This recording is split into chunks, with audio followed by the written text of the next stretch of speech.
My dear students, Dr. James Taylor രചിച്ച lectures on homoeopathic material media എന്ന പുസ്തകത്തെ ആധാരമാക്കിയുള്ള ഈ പ്രോഗ്രാമിലേക്ക് നിങ്ങൾക്കേവർക്കും വീണ്ടും സ്വാഗതം. ഈ പരമ്പരയുടെ 238 എപ്പിസോഡിൽ കാലി കാർബോണിക്കം എന്ന അധ്യായത്തിൻ്റെ 8ാം ഭാഗമാണ് നമ്മൾ പരിഗണിക്കുന്നത്. ഈ ഭാഗത്ത് സ്ത്രീകളുടെ ഒരു ഔഷധം എന്ന നിലയിൽ വിശേഷിച്ചും ഗർഭസംബന്ധമായ പ്രസവ സംബന്ധമായ സവിശേഷമായ അവസ്ഥകൾക്ക് പ്രസവത്തോടനുബന്ധിച്ച പ്രയാസങ്ങളിൽ ഈ ഔഷധത്തെ എങ്ങനെ ജാഗ്രതയോടെ ഉപയോഗിക്കാൻ സാധിക്കും എന്നൊക്കെ എൻ്റെ വിശദീകരിക്കുന്നുണ്ട്. സാധാരണ പ്രസവത്തിൻ്റെ ബുദ്ധിമുട്ടുകളിൽ പതിവായി കൊടുത്തു പോകുന്ന ചില ഔഷധങ്ങൾ കുറേ കൂടി ശ്രദ്ധയോടുകൂടി സൂക്ഷ്മതയോടുകൂടി എങ്ങനെ ഉപയോഗിക്കാം എന്നുള്ള ഉൾക്കാഴ്ചയും ചില താരതമ്യങ്ങളിലൂടെ കെൻഡിയോട് വിശദീകരിക്കുന്നുണ്ട്. വളരെ നിങ്ങൾക്കെല്ലാവർക്കും വളരെ ഉപകരിക്കുന്ന ഒരു ആസ്പെക്റ്റാണ് ഇവിടെ കെൻഡി വിശദീകരിക്കുന്നത്. നമുക്കത് ശ്രദ്ധിക്കാം. At times you will go into the confinement room when the woman has pains in the back below the waistline. ഒരു ക്രമരഹിതമായ അല്പം അസ്വാഭാവികമായ ഒരു പ്രസവ അവസ്ഥയാണ് കെൻഡി ഇവിടെ പറയുന്നത്. അരക്കെട്ടിന് കീഴെ പിൻഭാഗത്ത് വേദനയുള്ള ഒരു ഗർഭിണിയുടെ സമീപം നിങ്ങൾ ചെന്നേക്കാം. ഇത് പറയുമ്പോൾ ഇന്നത്തെ കാലത്ത് ഹോമിയോപ്പതി ആശുപത്രികളിലൊന്നും പ്രസവം നടക്കുന്നതായി എൻ്റെ അറിവില്ല. അത് അനുവദനീയമല്ല. എങ്കിലും ചില സാഹചര്യങ്ങളിൽ ഹോമിയോപ്പതി ഡോക്ടർമാരുടെ സഹായം പല രോഗികളും ഹോമിയോപ്പതിയിൽ അടിയുറച്ചു നിൽക്കുന്ന പല രോഗികളും മുൻകൂറായി തന്നെ തേടാറുണ്ട്. അതുപോലെ മൃഗങ്ങളുടെ പ്രസവം, പശു, ആട്, ആന, ഇതിൻ്റെയൊക്കെ പ്രസവമായിട്ട് ബന്ധപ്പെട്ട് നിരവധി പേര് ഹോമിയോപ്പതി ഡോക്ടർമാരുടെ സേവനം തേടാറുണ്ട്. ഇത് പറഞ്ഞപ്പോൾ ഞാനൊരു പഴയൊരു സംഭവം ഓർത്തു പോവുകയാണ്. 1997 ഞാൻ കൽക്കട്ടയിൽ താമസിക്കുന്ന സമയത്ത് അവിടെ ഒരു സമരം നടന്നു. ഹോമിയോപ്പതി ഡോക്ടർമാരും മെഡിക്കൽ സ്റ്റുഡൻസും. അവിടെ ഒരു ഹോമിയോപ്പതിക് മെഡിക്കൽ കോളേജ് ആശുപത്രിയിൽ അന്ന് 2 ലക്ഷം രൂപ ചെലവിൽ ഒരു പ്രസവമുറി ഒരുക്കി, ഒരു ലേബർ റൂം. എല്ലാവിധ ആധുനിക യന്ത്ര സംവിധാനങ്ങളും അവിടെ ഉണ്ട്. സ്കാനറുകളും അതും ഇതും ഒക്കെ എല്ലാം ഉണ്ട്. ഒരു അലോപ്പതി ഗൈനക്കോളജിസ്റ്റിൻ്റെ സേവനവും അവിടെ ലഭ്യമാക്കി. പക്ഷെ അത് തുറക്കാൻ സമ്മതിച്ചില്ല. ഒരു പ്രസവം പോലും അവിടെ നടത്താൻ സമ്മതിച്ചില്ല. അത്രയ്ക്ക് ശക്തമായിരുന്നു അതിനെതിരെയുള്ള IMA നേതൃത്വത്തിൽ നടന്ന സമരം. അപ്പോൾ അതിനെ പ്രതിരോധിക്കാൻ വേണ്ടിയിട്ട് അവിടെ ഹോമിയോപ്പതി സമൂഹം നടത്തിയ സമരത്തിൽ ഞാനും പോയിരുന്നു. എനിക്ക് അവിടെ കുറച്ച് സുഹൃത്തുക്കളുണ്ടായിരുന്നു. The pains in the uterus are very weak. They are not sufficiently expulsive to make progress in the labour. The kind of pain that makes the woman utter the cry my back my back. അപ്പോൾ ഈ വേദന പ്രസവ പ്രക്രിയയിൽ ഗർഭപാത്രത്തിലുള്ള കുഞ്ഞിനെ പുറത്തേക്കെത്തിക്കുന്നതിൽ സഹായകരമായ എക്സ്പൾസീവ് pains അല്ല, വളരെ ക്ഷീണിതമാണ്. പ്രസവത്തിലൊരു പുരോഗതി അതുകൊണ്ട് ഉണ്ടാകുന്നില്ല. ഇതുകൊണ്ട് സ്ത്രീ കൊണ്ടാകുന്ന വേദനയുടെ സ്വഭാവമാണ് പറയുന്നത്. എൻ്റെ പിൻഭാഗം, എൻ്റെ നടുവേദന നമ്മളുടെ നാട്ടുഭാഷയിൽ പറഞ്ഞു കഴിഞ്ഞാൽ. പക്ഷെ അങ്ങനെയുള്ള വേദനയല്ല വരേണ്ടത്. The pain section down the buttocks and legs. ചന്തിയുടെ ഭാഗത്തു നിന്നും കാലിലേക്ക് നീളുന്ന വേദനയാണ് വരുന്നത്. അത് പ്രസവവേദന അല്ലത്. Pains in the back as if the back would break. നടുഭാഗം പൊട്ടിപ്പോകുമോ തകർന്നു പോകുമോ എന്ന് തോന്നുന്ന തരത്തിലുള്ള വേദന. കാലിക്കാർപ്പിൻ്റെ വേദനയാണ് ഇത് വിശദീകരിക്കുന്നത്. Under good prescribing these pains are changed in to contractions. കൃത്യമായ ഔഷധം, ഹോമിയോപ്പതിക്ക് ഔഷധം കൊടുത്തു കഴിഞ്ഞാൽ ഇത്തരം വേദന മാറിയിട്ട് ഗർഭസ്ഥ ശിശുവിനെ പുറത്തേക്ക് എത്തിക്കുന്ന തരത്തിലുള്ള കോൺട്രാക്റ്റീവ് പെയിൻസ് ആയിട്ട് അത് പരിണമിക്കും. Which prove sufficient to expel the contents of the uterus. When you hear such things you will look back over the history of the case. ഇത്തരം കാര്യങ്ങൾ വരുമ്പോൾ ആ സ്ത്രീയുടെ, ആ ഗർഭിണിയുടെ ആരോഗ്യ ചരിത്രം പരിശോധിക്കുക. കാലിക്കാർബിൻ്റെതായിട്ടുള്ളൊരു ഹിസ്റ്ററി ഉണ്ടെങ്കിൽ കാലിക്കാർബ് കൊടുക്കുക. കാലിക്കാർബിൻ്റെ ഒരു ഹിസ്റ്ററിയുള്ള സ്ത്രീക്ക് നാട്ടു നടപ്പനുസരിച്ച് പതിവനുസരിച്ച് പൾസാറ്റിലെ കൊടുത്തുകൊണ്ട് കാര്യമില്ലല്ലോ. You will look back for weeks as the woman has been drawing near the end of gestation and see that the weak things, the chilliness and other features in her constitutional state for which you have been trying to find a remedy now culminate at the time of her confinement into a class of pains. അപ്പോൾ നേരത്തെ ഈ സ്ത്രീയുടെ case നിങ്ങൾ പഠിച്ചിട്ടുണ്ടെങ്കിൽ ആ ഒരു സ്റ്റഡിയിൽ നിങ്ങൾ ആ സ്ത്രീയുടെ ഈ ഒരു തണുപ്പം മട്ട് ചില്ലി നേച്ചർ നിങ്ങൾ മനസ്സിലാക്കിയിട്ടുണ്ടെങ്കിൽ ആ ഒരു സ്റ്റേറ്റ്, ആ ചില്ലി ആയിട്ടുള്ളൊരു സ്റ്റേറ്റ് ഇപ്പോൾ ഈ ഒരു തരം പെയിൻസിലേക്ക് അത് എത്തിയിരിക്കുകയാണ്. ഈ പ്രസവത്തിൻ്റെ സാഹചര്യത്തിൽ ആ ലക്ഷണങ്ങൾക്ക് അതിനോടനുബന്ധിച്ച സ്വഭാവം വന്നിരിക്കുക. പക്ഷെ അത് പ്രസവ വേദനയല്ല, തെറ്റായ രീതിയിലുള്ള വേദനയാണ്. അപ്പോൾ ആ സ്ത്രീയുടെ അണ്ടർലൈയിങ് കോൺസ്റ്റിറ്റ്യൂഷണൽ ഡിഫക്റ്റിനെ പരിഹരിക്കുക എന്നുള്ളതാണ് കാര്യം. കാലിക്കാർബിൻ്റെ ഒരു സ്റ്റേറ്റ് ആ സ്ത്രീയിൽ നിങ്ങൾ കണ്ടിട്ടുണ്ടെങ്കിൽ ഈ പ്രസവം നടക്കാത്ത ഈ ഒരു സാഹചര്യത്തിലും സഫീഷ്യൻ്റ് എക്സ്പൾസീവ് പെയിൻസിൽ ആ സാഹചര്യത്തിലും കൊടുക്കേണ്ടത് കോൺസ്റ്റിറ്റ്യൂഷണൽ മെഡിസിനായ ആ ഒരു സാഹചര്യത്തിൽ കാലിക്കാർബ് തന്നെയാണ്. Had you seen that 6 weeks before and given her Calicarb, you would have prevented the severe labor. നേരത്തെ തന്നെ ഈ അവസ്ഥ മനസ്സിലാക്കി ഈ കേസ് സ്റ്റഡി ചെയ്ത് പ്രസവത്തിന് മുമ്പുള്ള സമയത്ത് തന്നെ കാലിക്കാർബ് കൊടുത്തിരുന്നെങ്കിൽ ഈ ഒരു ദുർഘടം പിടിച്ച ഒരു അവസ്ഥ, അനാവശ്യമായ വേദനയുടെ സഹനം ആ സ്ത്രീക്ക് ഉണ്ടാകുമായിരുന്നില്ല. It is a severe labour, a prolonged labour. The uterus appears to be weak and the pains are feeble. They are all in the back and do not go to the center of operation as they should. ആ വേദന എവിടെയാണ് പ്രവർത്തിക്കേണ്ടത്, ആ വേദനയും ആ കോൺട്രാക്ഷൻസും ആ muscular മൂവ്മെൻറ്റും ഒക്കെ എവിടെയാണോ ഉണ്ടാകേണ്ടത് അവിടെയല്ല, ആ കേന്ദ്രത്തിൽ നിന്ന് മാറി നടുഭാഗത്തേക്ക്, ബൊട്ടക്സിൻ്റെ ഭാഗത്തേക്കും കാലിലേക്കൊക്കെയാണ് പോയിരിക്കുന്നത്. ഒരു ഡിഫിക്കൽട്ട് ലേബർ, അനാവശ്യമായ വേദന, അനാവശ്യമായ സഹന ആ സ്ത്രീക്ക് ഉണ്ടാകുന്നു. Now this same kind of A pain may deceive you in taking another form. ഇനി ഇത് മറ്റൊരു രൂപത്തിൽ ഈ ഒരു നിങ്ങളെ വഴിതെറ്റിക്കുന്ന വേദന, ഡിസീവിങ്, നിങ്ങളെ വഴിതെറ്റിക്കാം.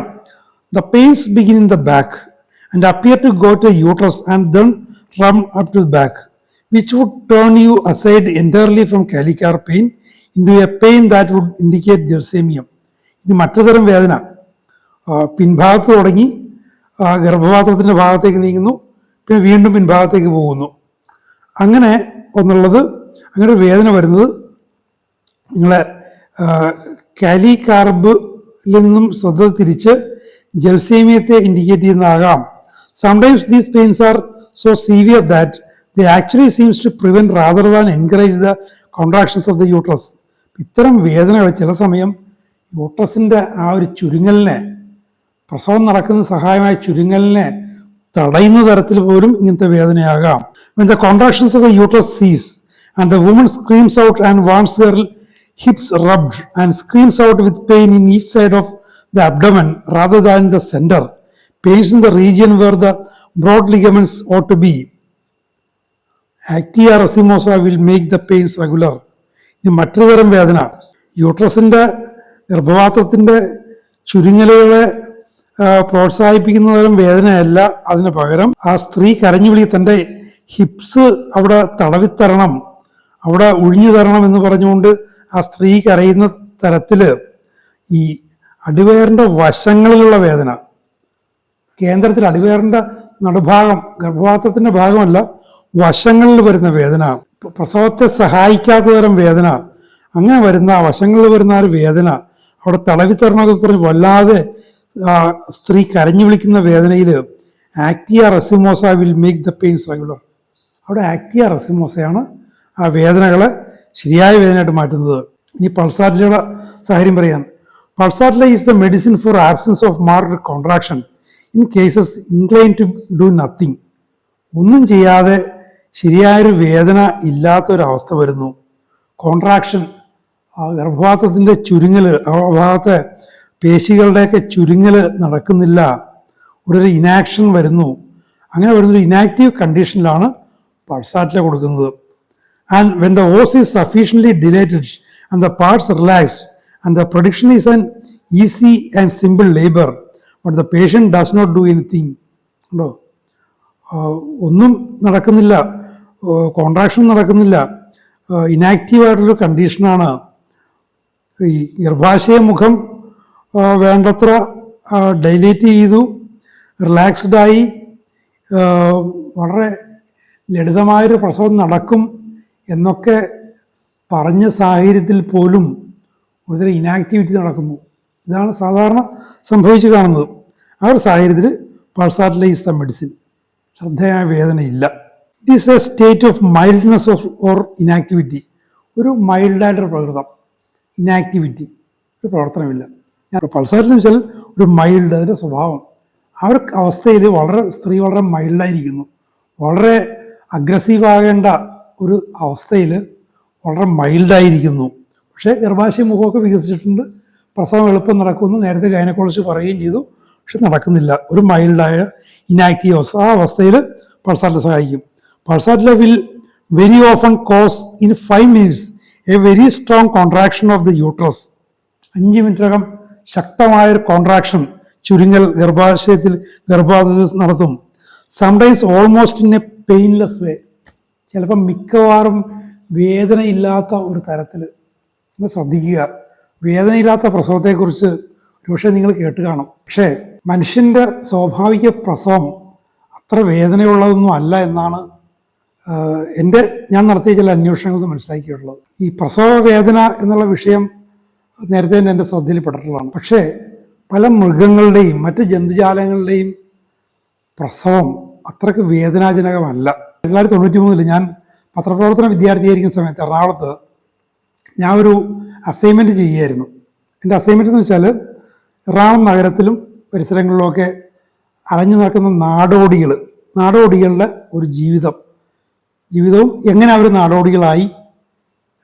നാടോടി ട്രൈബ്സ് ഉണ്ട്, നൊമാഡ്സ് ഉണ്ട്, അല്ലാതെയും ഉള്ള ആളുകളുണ്ടെന്നുള്ളൊരു സൂചന എൻ്റെ journalism professor KP Vijayan sir എന്നോട് പറഞ്ഞിരുന്നു. അങ്ങനെ ഞാൻ നടത്തിയ അന്വേഷണത്തിൽ എറണാകുളത്ത് കൊച്ചിൻ ഷിപ്പ്യാർഡിൻ്റെ തെക്കേ ഗേറ്റിന് മുൻപിൽ അന്ന് ഇന്നത്തെ പോലെ തിരക്കൊന്നുമില്ല. അവിടെ പുതിയ ലോറികളൊക്കെ വന്ന് പാർക്ക് ചെയ്യുന്നൊരു സ്ഥലമാണത്. വലിയ തിരക്കൊന്നുമില്ല. അവിടെ കുറച്ച് നാടോടികൾ തമ്പടിക്കുന്നതായിട്ട് ഞാൻ നേരത്തെ കണ്ടിട്ടുണ്ട്. അവരുടെ ചെറിയ ജോലികളൊക്കെ ചെയ്ത് ജീവിക്കുന്നവരാണ്, അല്ലെങ്കിൽ ആക്രി പെറുക്കിയൊക്കെ ജീവിക്കുന്നവരാണ്. അവരെ ഒന്ന് ഇൻ്റർവ്യൂ ചെയ്യണം എന്ന ഉദ്ദേശത്തോടുകൂടി അവരോട് കമ്മ്യൂണിക്കേറ്റ് ചെയ്യാൻ, എനിക്ക് മലയാളവും ഇംഗ്ലീഷും അല്ലാതെ മറ്റു ഭാഷകളൊന്നും എനിക്കറിയില്ല. അപ്പോൾ അവരോട് കമ്മ്യൂണിക്കേറ്റ് ചെയ്യാൻ വേണ്ടിയിട്ട് കേരളത്തിന് പുറത്ത് പല സംസ്ഥാനങ്ങളിലും ഒരു സാധാരണ തൊഴിലാളിയായി ജോലി ചെയ്തിട്ടുള്ള ഒരു സുഹൃത്തിനായിട്ടാണ് ഞാൻ പോയത്. അദ്ദേഹത്തിന് പല ദക്ഷിണേന്ത്യൻ ഭാഷകളും ഉത്തരേന്ത്യൻ ഭാഷകളൊക്കെ അറിയാം. ഞങ്ങൾ പോയി ഇവരെ ഇൻ്റർവ്യൂ ചെയ്യാൻ ചെന്നപ്പോഴേക്കും അവിടെ കുറച്ച് ആണുങ്ങൾ നിൽക്കുന്നുണ്ട്. അപ്പോൾ അവരോട് സംസാരിച്ചു. ഹിന്ദിയുടെ ഒരു വകഭേദമാണ് അവർ സംസാരിച്ച് വന്നപ്പോഴേക്കും അവരുടെ മുൻ തലമുറ ബക്കാനങ്കൽ അണക്കെട്ടിൻ്റെ നിർമ്മാണ കാലത്ത് അവിടെ നിന്ന് കുടിയൊഴിപ്പിക്കപ്പെട്ടവരാണ്, ആദിവാസികളാണ്. ഇന്നൊക്കെ പിന്നെയും ആദിവാസികളുടെ അവകാശങ്ങൾക്ക് വേണ്ടിയിട്ടുള്ള പല നിയമങ്ങളും സമരങ്ങളും ഒക്കെ ഉണ്ട്. എന്നാൽ പോലും പലപ്പോഴും നടക്കുന്നില്ല. ഇപ്പോൾ നർമ്മദാ സമരം നമ്മൾ കണ്ടതാണ്. ഒത്തിരി ആയിരക്കണക്കിന് ആദിവാസികൾ കുടിയൊഴിപ്പിക്കപ്പെട്ടു. അവർക്ക് ഭൂരേഖകളില്ലാത്തതുകൊണ്ട് അവർക്ക് നഷ്ടപരിഹാരം കിട്ടില്ല. ഈ കഴിഞ്ഞ വർഷവും ഇപ്പോഴും നടക്കുന്നുണ്ടെന്ന് തോന്നുന്നു, ആന്ധ്രയിലോ തെലങ്കാനയിലോ ആ പ്രദേശത്ത് ഒരു അണക്കെട്ടുമായിട്ട് നിർമ്മാണമായിട്ട് ബന്ധപ്പെട്ട് അവിടുത്തെ ആളുകളെ കുടിയൊഴിപ്പിക്കപ്പെടുകയും അവർക്ക് പലർക്കും ഭൂരേഖകളില്ലാത്തതുകൊണ്ട് അവർക്ക് കോമ്പൻസേഷൻ കിട്ടാത്തതായിട്ടുള്ള സാഹചര്യമുണ്ട്. ഹിന്ദുവിനെക്കുറിച്ചൊരു വിശദമായ റിപ്പോർട്ടുണ്ടായിരുന്നു. അപ്പോൾ ഇവരോട് സംസാരിച്ചു. അപ്പോൾ ഇവരുടെ മുതിർന്നവരാരെങ്കിലും ആ കുടിയൊഴിപ്പിക്കപ്പെടുന്ന കാരണം വെച്ചാൽ ഇന്ത്യക്ക് സ്വാതന്ത്ര്യം കിട്ടിയതിൻ്റെ പിന്നാലെയുള്ള സമയം, ഇന്ത്യയുടെ ഒരു ആധുനിക വികസനത്തിൻ്റെ കാലഘട്ടം. അപ്പം അന്ന് ചെറുപ്പമായിരുന്ന ഒരു മുത്തശ്ശി അവരുടെ കൂടെ ഉണ്ട്. പക്ഷെ അവർ അവിടെ വേറൊരു പണിയിലാണ്, ഒരു പ്രസവം നടക്കുന്നുണ്ട് അവിടെ, പ്രസവത്തിൻ്റെ വയറ്റാട്ടിയുടെ ഡ്യൂട്ടിയിലാണ് എന്ന് പറഞ്ഞു. അപ്പോൾ എനിക്ക് പെട്ടെന്ന് കൗതുകം തോന്നി. പ്രസവം നടക്കുന്നത് എവിടെയാണെന്ന് ചോദിച്ചപ്പോഴേക്കും അപ്പുറത്ത് തന്നെ അവിടെ 1-2 ലോറികൾ കിടക്കുന്നുണ്ട്. അന്ന് കാലത്ത് അവിടുത്തെ ഒരു തേവരയിലൊരു വാണിജ്യ നികുതിയുടെ ഒരു ചെക്ക് പോസ്റ്റ് ഉണ്ടായിരുന്നു. ലോറികൾ പലപ്പോഴും ഉണ്ടാവും. അപ്പോൾ അവിടെ ഒരു ലോറിയുടെ മറവിലാണെന്ന് പറഞ്ഞു. ഒന്ന് നോക്കിക്കഴിഞ്ഞപ്പോഴേക്കും കുറച്ച് 3-4 സ്ത്രീകൾ നിൽക്കുന്നുണ്ട്. ഒരു പഴയ സാരിയാണെന്ന് തോന്നുന്നു. പഴയൊരു സാരി കൊണ്ടൊരു മറ പോലെ ഈ 2 സ്ത്രീകൾ പിടിച്ചിട്ടുണ്ട്. 2 കുട്ടികളുണ്ട്. ആ കുട്ടികളിൽ നിന്ന് സാരി പിടിച്ച് നിൽക്കുകയാണ്. അപ്പം ഞാൻ പറഞ്ഞു, പ്രസവം എപ്പോൾ നടക്കും? പ്രസവം ഇപ്പം തന്നെ നടക്കും. പ്രസവം ചിലപ്പോൾ നടന്നു കാണും. ഞാൻ പറഞ്ഞു, പ്രസവം എങ്ങനെയാണ് നടക്കുന്നത്, നിങ്ങൾ കണ്ടിട്ടുണ്ടോ? അത് ഭർത്താക്കന്മാരുണ്ടല്ലോ, ഭാര്യമാരുടെ പ്രസവമല്ലോ, ഞങ്ങൾ ചെറുപ്പത്തിൽ ഞങ്ങൾ കണ്ടിട്ടുണ്ട്. അപ്പോൾ എങ്ങനെയാണെന്ന് ഞാൻ ചോദിച്ചപ്പോൾ അവർ പറഞ്ഞത്, അവരിങ്ങനെ ആക്രി പെറുക്കി നടക്കും, അല്ലെങ്കിൽ ചെറിയ ജോലികളൊക്കെ ചെയ്ത് നടക്കും. കേരളത്തിൽ മിക്കവാറും ആക്രി പെറുക്കാണ്. അവർ തമിഴ്നാട്ടിലും മറ്റുമൊക്കെ ആന്ധ്രയിലൊക്കെ ആയിരുന്ന സമയത്ത് കൃഷിപ്പണികൾ സഹായിക്കാൻ പോകുമായിരുന്നു, ഇഞ്ചി പറിക്കാൻ പോകുമായിരുന്നു. അങ്ങനെ ജോലിയൊക്കെ ചെയ്തുകൊണ്ടിരിക്കുന്ന സമയത്ത് ഒരു ഗർഭിണിക്ക് പ്രസവവേദന വരും. അപ്പോൾ പ്രസവം അടുത്തു എന്ന് കാണുമ്പോൾ ഇവർ ചില തയ്യാറെടുപ്പുകൾ നടത്തും. ഇവിടെ ഈ പഴയ വസ്ത്രങ്ങളുണ്ടാവും, അതിൽ 1-2 വസ്ത്രങ്ങൾ കഴുകി ശുദ്ധിയാക്കി അവർ കേടാകാതെ അഴുക്കാകാതെ സൂക്ഷിച്ചിട്ടുണ്ടാവും. പിന്നെ ഒരു കത്തി വൃത്തിയാക്കി സൂക്ഷിച്ചിട്ടുണ്ടാവും. അത്രയേ ഉള്ളൂ ഇവരുടെ തയ്യാറെടുപ്പ്. എന്നിട്ട് ഈ പ്രസവം ആകുമ്പോൾ ഈ സ്ത്രീയുടെ കൂടെ 1-2 അമ്മമാരും മുതിർന്ന സ്ത്രീകളും 5-6 ഒക്കെ പ്രസവിച്ച പരിചയമുള്ള സ്ത്രീകളാണ്. 13 പ്രസവിച്ചൊരു സ്ത്രീ ആ കൂട്ടത്തിലുണ്ടായിരുന്നു. ആ കുട്ടികൾ മരിച്ചുപോയി. ഇത് വന്നിട്ട് ഈ പഴയ വസ്ത്രങ്ങൾ, അഴുക്ക് വസ്ത്രങ്ങൾ വിരിക്കും. ചിലടത്ത് ചപ്പും ചവറൊക്കെ കിട്ടുന്ന സ്ഥലങ്ങളാണെങ്കിൽ ചപ്പും ചവറൊക്കെ ആദ്യം വിരിക്കും. അതിൻ്റെ മേലെ അഴുക്ക് വസ്ത്രങ്ങളിടും, മേലിൽ നല്ലൊരു വസ്ത്രമിടും. എന്നിട്ട് ഈ സ്ത്രീ അവിടെ വന്ന് മൂത്രമൊഴിക്കാൻ ഇരിക്കുന്ന പോലെ ഇരിക്കും. 2 ആരോഗ്യമുള്ള സ്ത്രീകൾ 2 വശവും നിന്ന് ഈ കക്ഷത്തിലൂടെ ഇങ്ങനെ താങ്ങി പിടിച്ചിരിക്കും, വീണു പോകാതിരിക്കാൻ. മിക്കവാറും ആ ഒരു ഇരിപ്പിൽ ഒരു 5-10 മിനിറ്റിനുള്ളിൽ പ്രസവം നടക്കും. പ്രസവം നടക്കുമ്പോൾ മുട്ടുകുത്തി ഒന്നൊക്കെ മുന്നോട്ട് ആഞ്ഞ് മുട്ടുകുത്തിയിരിക്കും. കുട്ടി പുറത്തേക്ക് വരുമ്പോഴേക്കും ഒരു സ്ത്രീ ആ കുട്ടിയെ ഒരു തുണിയിൽ അല്ലെങ്കിൽ കയ്യിൽ തന്നെ ചിലപ്പോൾ വാങ്ങും. എന്നിട്ട് ഈ കത്തി കൊണ്ട് ഈ അംബിലിക്കൽ കോഡ് അങ്ങനെ മുറിച്ച് കളയും. ഇതാണ് അവിടെ നടക്കുന്ന പ്രസവം. അത് ആരോഗ്യകരമായ പ്രസവമോ ഇല്ലയോ എന്ന് എനിക്ക് പറയാൻ ആവില്ല. പക്ഷേ ഞാനോട് ചോദിച്ചു, പ്രസവത്തോടനുബന്ധിച്ചുള്ള മരണങ്ങൾ സംഭവിക്കാറുണ്ടോ? അങ്ങനെ സംഭവിക്കാറില്ല. മരണങ്ങൾ സംഭവിക്കുന്നത് കൂടുതലും ആവശ്യത്തിന് ആഹാരം കിട്ടാഞ്ഞിട്ടാണ്. കേരളത്തിൽ ആ ഒരു അവസ്ഥ ഉണ്ടായിട്ടില്ല. കേരളത്തിൽ അവർ പലപ്പോഴും വന്നവരുണ്ട്. കേരളത്തിൽ വെച്ച് അങ്ങനെ അവസ്ഥയില്ല. ആഹാരം എവിടെന്നെങ്കിലും കിട്ടും. പക്ഷേ ചിലപ്പോൾ വരൾച്ചയുടെ സമയത്ത്, മറ്റ് തമിഴ്നാട്ടിലും ആന്ധ്രയിലും ഉത്തരേന്ത്യൻ സ്ഥലങ്ങളിലുമൊക്കെ വരൾച്ചയുടെ സമയത്ത് ആഹാരം കിട്ടാതെ വരും, വെള്ളം കിട്ടാതെ വരും, വേണ്ടത്ര പോഷകാഹാരം കിട്ടാതെ വരും, ചിലപ്പോൾ പ്രളയം വരും. അപ്പോൾ ഇങ്ങനെയുള്ള സാഹചര്യങ്ങളിൽ ആണ് വേണ്ടത്ര ആഹാരമില്ലാതെയാണ് പലപ്പോഴും മരിക്കുന്നത്. പിന്നെ പ്രസവത്തോടെ മരിക്കുന്നത് പലപ്പോഴും ഈ പൊക്കിൾക്കൊടിയിൽ പഴുപ്പ് കയറി 1-2 കേസുകൾ മരിച്ചായിട്ട് അവർ പറഞ്ഞിരുന്നു. അത് ഈ കത്തി കൊണ്ട് മുറിക്കുന്നതുകൊണ്ടുള്ള പ്രശ്നമായിരിക്കാം അത്. അപ്പോൾ ഇവർ വലിയ പ്രസവവേദന അനുഭവിക്കുന്നില്ല. പ്രസവം കഴിഞ്ഞ് കുറച്ച് നേരം ഇരിക്കും, അവർ ചരിഞ്ഞപ്പോൾ ഞാൻ പിന്നീട് ഈ സ്ത്രീ പരിചരണം കഴിഞ്ഞപ്പോഴേക്കും ഞാൻ ഈ സ്ത്രീയെ കണ്ടു. ഈ മറയൊക്കെ ഒരു മാറ്റി, ഈ സ്ത്രീ ഇങ്ങനെ ചുരുണ്ടുകൂടി വലതുവശത്തേക്ക് ചിരിഞ്ഞിങ്ങനെ ചുരുണ്ടുകൂടി കിടക്കുകയാണ്. അത്യാവശ്യം ചൂടുള്ള സമയമായിരുന്നു. ഒരു കുട്ടി അവിടെ ഇരുന്ന്, ആ സ്ത്രീയുടെ തന്നെ കുട്ടിയായിരിക്കാം, ഇന്ന് വീശി കൊടുക്കുന്നുണ്ടായിരുന്നു. അത്രേ ഉള്ളൂ, വേറെ ഒന്നും അവർ ചെയ്തിരുന്നില്ല. ഞാൻ ചോദിച്ചപ്പോഴേക്കും അവർ 2-3 ദിവസം കഴിയുമ്പോഴേക്കും അവർ വീണ്ടും എഴുന്നേറ്റ് നടക്കും. അവർ 1-2 ആഴ്ച കഴിയുമ്പോൾ അവർ സാധാരണ ജോലികളൊക്കെ ചെയ്യും, സാധാരണ ആഹാരമൊക്കെ കഴിക്കും. അപ്പോൾ ഇത് ഓർമ്മ വന്നത് ഈ പെയിൻലെസ് വേ എന്ന് പറഞ്ഞുകൊണ്ടാണ്. ഇതിൻ്റെ കൊട്ടേഷനാണ്: the backache so badly while she is walking that she feels as if she could lie down on the street etcetera. മുതുകുവേദന, പിൻഭാഗത്ത് നടുവേദന എന്ന് പറയുന്നത് നടക്കുമ്പോൾ, ആ സ്ത്രീ നടക്കുന്ന സമയത്ത് തന്നെ ആ നടക്കുന്ന വഴിയിൽ തന്നെ കിടക്കണം എന്ന് തോന്നിക്കുന്ന തരത്തിലുള്ള നടുവേദനയാണ് ആ സ്ത്രീക്കുള്ളത്. അത്രയ്ക്ക് മോശമായൊരു വേദനയാണ്. The pain seems to take the force and vigour all out of the patient. ഈ ഒരു വേദന ആ ഒരു രോഗിയുടെ എല്ലാ ശക്തിയെയും ചോർത്തിക്കളയുന്ന വേദനയാണ്. അതുകൊണ്ടാണ് വഴി നടക്കുകയാണെങ്കിൽ അവിടെ തന്നെ കടന്നു പോകണമെന്ന് തോന്നിക്കുന്നത്. അത്രയ്ക്ക് ശക്തമായ ഒരു വേദനയാണ് ഇത്. പ്രസവമായിട്ട് തന്നെ ബന്ധപ്പെട്ടുള്ള വേദനയാകണമെന്നില്ല, ഒരു പൊതു അവസ്ഥയുമാകാം. After delivery there is a tendency to prolong the flooding. പ്രസവത്തിന് ശേഷം രക്തവാർച്ച, നീണ്ടു നിൽക്കുന്ന രക്തവാർച്ച ഉണ്ടാകാം. Rousing up at every menstrual period are described. ഈ ഒരു പ്രസവ സമയത്തുണ്ടാകുന്ന അമിതമായ രക്തസ്രാവം പിന്നീട് ഓരോ ആർത്തവകാലത്തും വീണ്ടും വീണ്ടും പ്രത്യക്ഷപ്പെടാം. ഫ്ലഡിങ് എന്നുള്ള വാക്ക് കേട്ടപ്പോഴാണ് എനിക്കൊരു ബയോകെമിക് ഔഷധത്തെക്കുറിച്ച് ഓർമ്മ വന്നത്.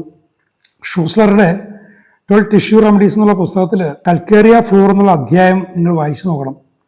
അവിടെ പറയുന്നുണ്ട്, ഗർഭകാലത്ത് അതിൻ്റെ ഒരു നിശ്ചിത ഘട്ടത്തിൽ, ഞാൻ ഇപ്പോൾ ഓർക്കുന്നില്ല, ഒരു നിശ്ചിത ഘട്ടത്തിൽ കൽക്കേറിയ ഫ്ലൂർ ബയോകെമിക് എന്ന രീതിയിൽ കൊടുത്താൽ, ഉചിതമായ ഇടവേളകളിൽ കൊടുത്തു കഴിഞ്ഞാൽ ഫ്ലഡിങ്ങിനെ അത് തടയും. ഞാനത് വായിച്ച സമയത്ത് ഈ ഫ്ലഡിങ്ങിൻ്റെ അർത്ഥം എനിക്ക് ശരിയായിട്ട് രീതിയിൽ മനസ്സിലാക്കാൻ പറ്റിയില്ല. എൻ്റെ മെഡിക്കൽ ഡിക്ഷണറിയിലൊക്കെ നോക്കി കഴിഞ്ഞപ്പോഴേക്കും ചേട്ടൻ ചോദിച്ചപ്പോഴേക്കും ഞാൻ മനസ്സിലാക്കിയത് പ്ലസൻ്റ റപ്ചറോ മറ്റോ ഉണ്ടായിട്ട് അതിൽ നിന്നും ഫ്ലൂയിഡ് പോയി കുട്ടി മരിച്ചു പോകുന്നൊരവസ്ഥയുണ്ടല്ലോ, അതായിട്ടാണ് എനിക്ക് തോന്നിയത്. അങ്ങനെയാണ് ചില സുഹൃത്തുക്കൾ എന്നോട് പറഞ്ഞത്. ചിലപ്പോൾ രക്തസ്രാവമാകാം, അങ്ങനെയും ആകാം. ഏതായാലും ആദ്യത്തെ പ്രസവത്തിൽ ഇതേപോലെ പ്ലസൻ്റ പൊട്ടി അല്ല ഫ്ലൂയിഡ് പോയി വല്ലാതെ കോംപ്ലിക്കേഷൻ വന്ന ഒരു സ്ത്രീയുടെ കേസിൽ രണ്ടാമത്തെ പ്രസവത്തിൻ്റെ സമയത്ത് ഞാൻ ഇങ്ങനെ പറഞ്ഞിട്ട് കൽക്കേറിയ ഫ്ലോർ കഴിച്ച് ഒരു സേഫ് ഡെലിവറി നടന്ന ഒരു അനുഭവം കൂടിയുണ്ട്. അപ്പോൾ ഇവിടെ അതൊന്ന് ഞാൻ സാന്ദർഭികമായിട്ട് പറഞ്ഞതേ ഉള്ളൂ, നിങ്ങളത് റെഫർ ചെയ്ത് നോക്കാവുന്നതാണ്. Weakness of the heart cardiac symptoms ആണ്. ഹൃദയത്തിൻ്റെ ക്ഷീണിതാവസ്ഥ, കാർഡിയാക് ഡിസ്നിയ, ഹൃദയത്തെ ബാധിക്കുന്ന ഒരു ആസ്മയുടെ അവസ്ഥ, ശ്വാസം മുട്ടൽ. The breath is short and the patient cannot walk or must move very slowly. നടക്കാൻ പറ്റാത്ത തരത്തിൽ അല്ലെങ്കിൽ പതുക്കെ മാത്രം നടക്കാൻ പറ്റുന്ന തരത്തിൽ ശ്വാസം മുട്ടൽ. It is the coming on of a fatty heart. Fatty heart, കൊഴുപ്പടിഞ്ഞ ഹൃദയത്തിൻ്റെ ആ ഒരു അവസ്ഥയിലേക്കുള്ള പോക്കാണ് അതിൻ്റെ സൂചന. With the suffocation and dyspnoea, the breathing so short that the patient cannot stop to take a drink or eat. The breathing is rapid, not deep but weak. അപ്പോൾ ഈ ഒരു ശ്വാസം മുട്ടലും മറ്റൊക്കെ വലിവും ഒക്കെ വളരെ രൂക്ഷമാണ്. ശ്വാസം കഴിക്കൽ വളരെ ഷോർട്ടാണ്, കുറച്ച് എടുക്കാൻ പറ്റുന്നുള്ളൂ. ആ രോഗിക്ക് ഒരു അല്പം ആഹാരം കഴിക്കാനോ വെള്ളം കുടിക്കാനോ വേണ്ടിയിട്ട് ഈ ശ്വസന പ്രക്രിയ ഒന്ന് ഇടക്കൊന്ന് നടത്തണമല്ലോ, അല്പം ഒന്ന് കഴിക്കാൻ ഒരു ബ്രീഫ് മൂവ്മെൻറ്റിലേക്ക്, അതിനുപോലും പറ്റാത്ത തരത്തിൽ അതിൻ്റെ ഹൃദയത്തിൻ്റെയും ശ്വാസകോശത്തിൻ്റെയൊക്കെ അവസ്ഥ വളരെ പരിതാപകരമാണ്. The breathing is rapid not deep. വളരെ വേഗത്തിലാണ്, പക്ഷേ ആഴത്തിലുള്ളതല്ല. അതുകൊണ്ട് തന്നെ അത് നിർത്താനും പറ്റില്ല. ബട്ട് വീക്ക്, ക്ഷീണിതമാണ്. Dyspnoea with violent irregular palpitation of the heart. വളരെ ശക്തമായ ക്രമരഹിതമായ ഹൃദയമിടിപ്പ്, ശ്വാസം മുട്ടലും. Throbbing that shakes the whole frame. മൊത്തം അയാളുടെ ശരീരത്തെ മൊത്തമിട്ട് കുലുക്കുന്ന, ആഘാതമേൽപ്പിക്കുന്ന തരത്തിലുള്ള അത്രയ്ക്ക് ശക്തമായ വയലന്റ് ആയിട്ടുള്ള ഹൃദയമിടിപ്പുകളാണ്. Pulsation that can be felt to the ends of the fingers and toes. കൈവിരലുകളുടെയും കാൽവിരലുകളുടെയും അഗ്രം വരെ ആ സ്പന്ദനം നമുക്ക് അനുഭവിക്കാൻ പറ്റുമെന്ന് പറഞ്ഞാൽ അത്രയ്ക്ക് വയലന്റ് ആണെന്ന് അർത്ഥം. Violent pulsations, patient cannot lie on left side. ഇടതുവശം തിരിഞ്ഞ് കിടക്കാൻ പറ്റാത്ത തരത്തിലുള്ള ശക്തമായ സ്പന്ദനം ഹൃദയത്തിൻ്റെ ഭാഗം. Accompanied by stitching pain through the chest. അതിനോടൊപ്പം നെഞ്ചിലൂടെ കുത്തുന്ന തരത്തിലുള്ള വേദന ഇങ്ങനെ കടന്നു പോകുന്നു. ചുമ and cough. In old asthmatic patients with weak pulse with the same pulsation and palpitation and cannot lie down. ഇനി പഴകിയ ആസ്മയുള്ള രോഗികൾ, ഈ പൾസ് വളരെ വീക്കായിട്ടുള്ള ആളുകളിൽ ഇതേ തരത്തിലുള്ള ശക്തമായ പൾസേഷൻ, വല്ലാത്ത നെഞ്ചിടിപ്പ്, കിടക്കാൻ പറ്റാത്ത അവസ്ഥ. The only position it seems that he can find any comfort in is leaning forward with his elbows resting upon a chair. അയാൾക്ക് സൗകര്യപ്രദമായിട്ട് ഇരിക്കാവുന്ന ഒരൊറ്റ പൊസിഷനേ ഉള്ളൂ, കിടക്കാൻ പറ്റില്ല. മുന്നോട്ട് ആഞ്ഞിട്ട് എൽബോസ് ഇങ്ങനെ ഒരു കസേരയിൽ ഇങ്ങനെ അമർത്തി അങ്ങനെ മുന്നോട്ട് ആഞ്ഞിരിക്കൽ, അത് മാത്രമേ അയാളെ കൊണ്ട് സാധിക്കുകയുള്ളൂ. The attack is violent and continuous.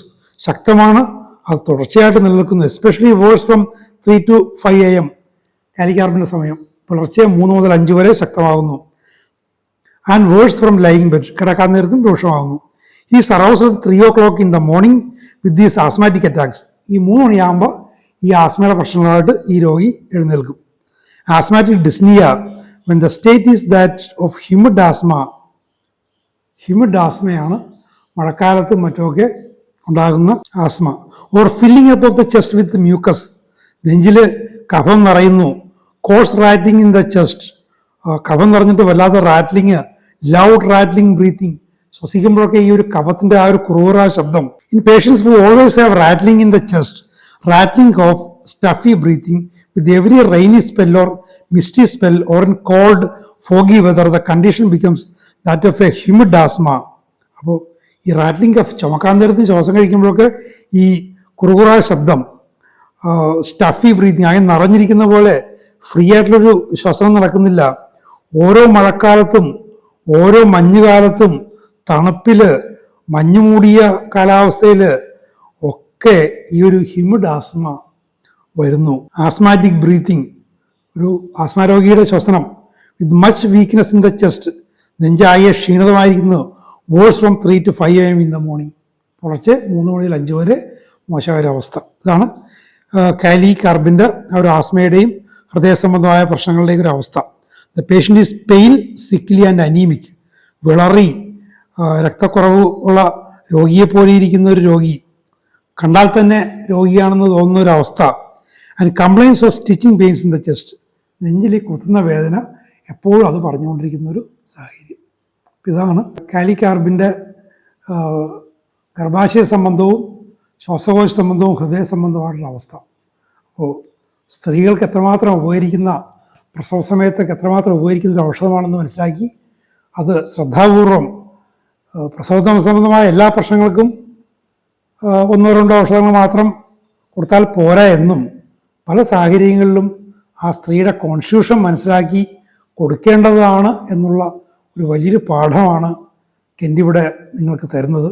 നമുക്ക് അടുത്തൊരു എപ്പിസോഡ് കൂടി കാലി കാർബ് എന്നുള്ള അധ്യായം അവസാനിക്കും. അതിനുശേഷം നമുക്ക് കാലി അയോഡാറ്റം എന്നുള്ള അധ്യായം നമുക്ക് എടുക്കാം. Thank you very much for watching.